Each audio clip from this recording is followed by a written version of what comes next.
Okay guys, what's up? Good afternoon po. Medyo makulimlim kasi may bagyo.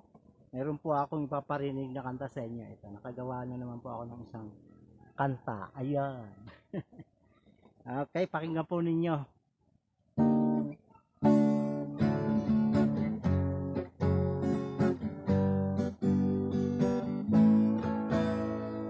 Okay, sarap-sarap magpuri sa ating Diyos kapag sama-sama itinataas si Jesus. Gaano kabigat ang problemang dinadala, papalitan ng galak kapag pinupuri mo siya. Once again. Okay, sarap-sarap magpuri sa ating Diyos, lalo't sama-sama itinataas si Jesus. Gaano ang kabigat ang problemang dinadala, papalitan ng galak kapag pinupuri mo siya. Halina't sama-sama magpuri sa Kanya, pusong umawit, pusong lumapit at tayo'y sumamba.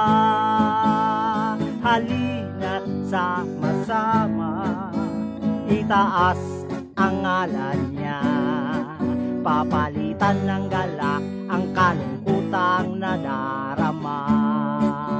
Amen. Ay sarap-sarap umawit ng papuri, papuri sa Kanya ay Kanyang kinalulugdan.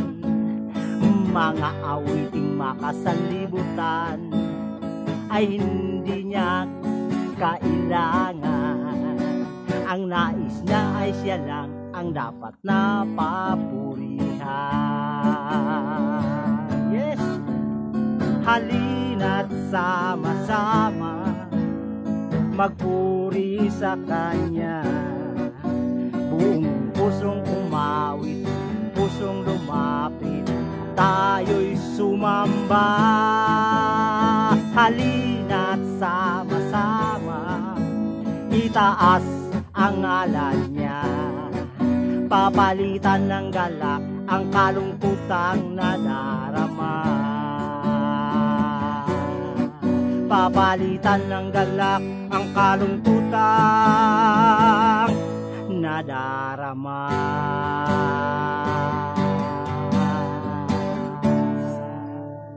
Okay, magagamit po ninyo ito sa pag-worship natin, lalo na pag Sunday.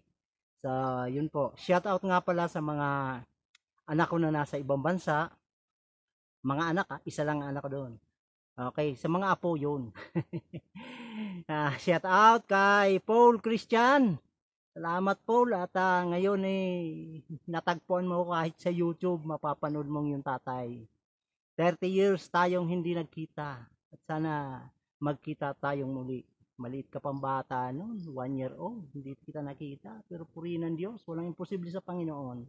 Shout out din sa iyong asawa, at nawa ay ang Diyos nagpagaling sa kanya na.